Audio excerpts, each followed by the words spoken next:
So I've been thinking a lot this week about Pesach, about kind of what it means and how we define it, because it's interesting. It's this story which is, it's about as dark as it gets.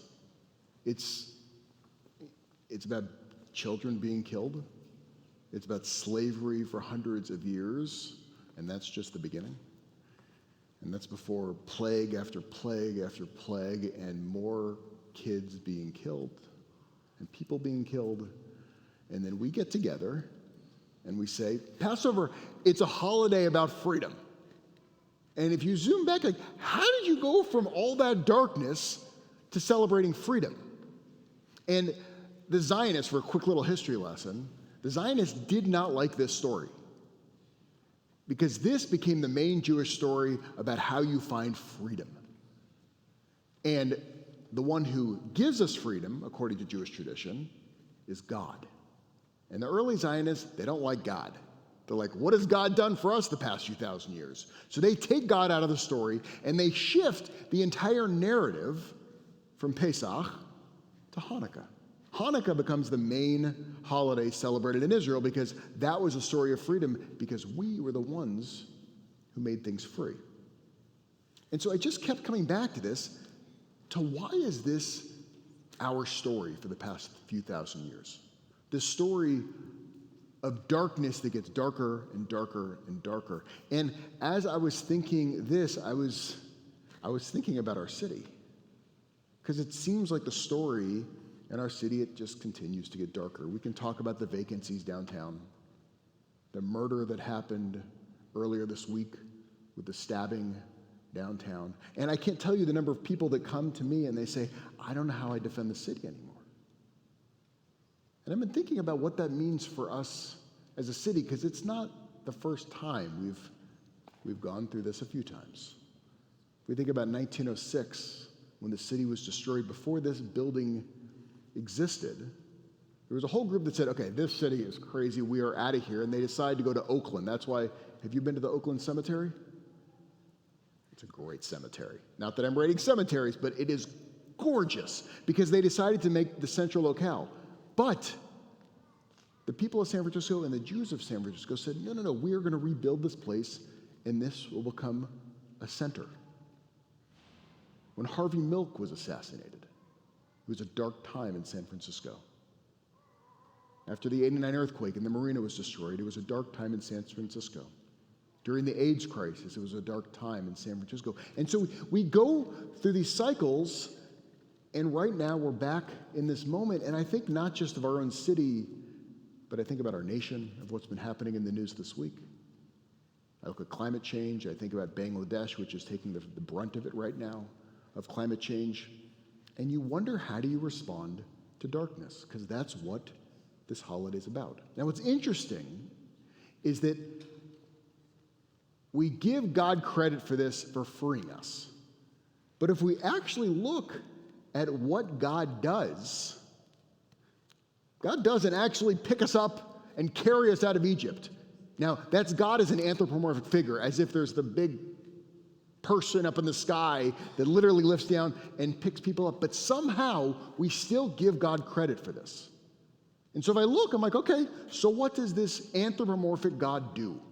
If that's the God we're talking about. And I don't think that's what the rabbis are talking about, but that's normally what we talk about. We normally say, okay, so what happens? You get darkness. It was pretty bad. We had that a few years ago here, that one day with all the smoke. You got the frogs, you got the lice. And the world just gets darker and worse and worse and worse.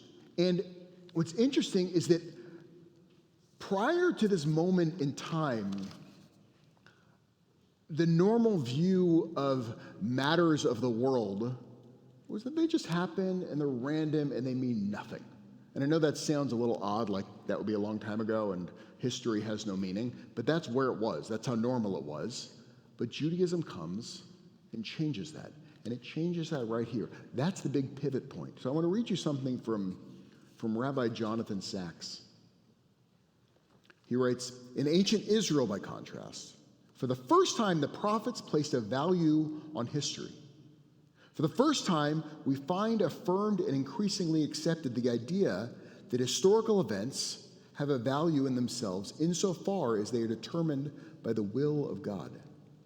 Historical facts thus become situations of man in respect to God, and as such, they acquire a religious value that nothing had previously been able to confer on them.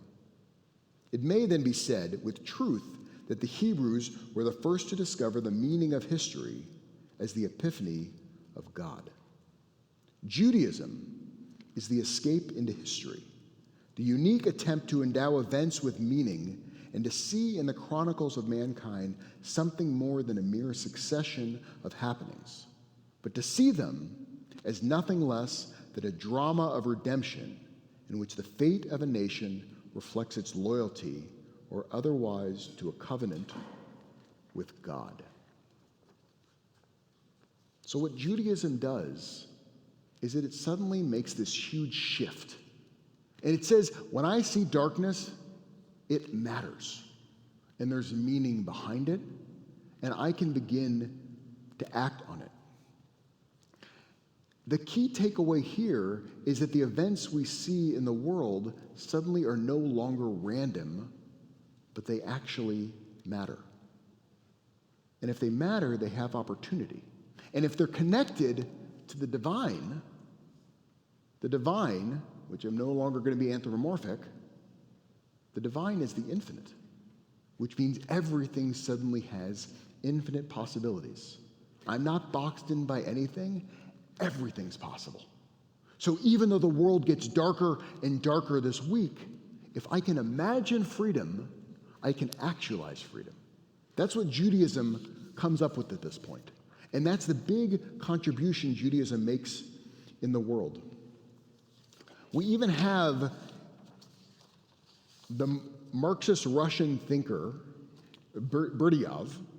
They come to a similar conclusion. And this is an outsider looking in at the Jews, trying to understand who are these Jews when you look at history, and every other group that has existed is gone except for that group, and it doesn't make any sense. So this is what they write, and this is from 1930s, this is written.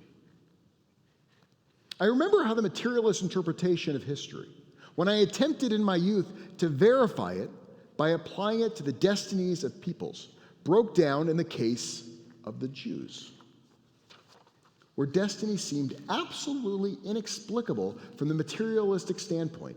Its survival is a mysterious and wonderful phenomenon, demonstrating that the life of this people is governed by a special predetermination transcending the process of adaptation expounded by the materialistic interpretation of history. The survival of the Jews, their resistance to destruction, this is before the Holocaust, their endurance under absolutely peculiar condition, and the fateful role played by them in history, all these point to the particular and mysterious foundation of their destiny. So something about having that become part of the culture, that history matters, and then when I see darkness in the world, I can start reacting to it. So when I see darkness in my city, when I see darkness in the climate, I can see it as already set and there's nothing that I can do about it.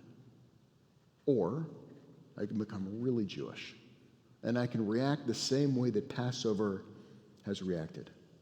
Pesach, it's this reminder that God acts on history and not an anthropomorphic God. Because all that happens in the story, which I told you we don't mention that Moses guy, the world gets darker and we react. We react. We're the ones that march out of Egypt. We're the ones that say, let us go. We're the ones that with Micha Mocha, we go in the middle of the sea and we start dancing. We go into a placeless place, which is Sinai, and we develop ourselves as a people. God is not external from us. It's the infinite potential that we all bring in the world. It's how we react to the world. It is a story of slavery and death. That's what this week's about.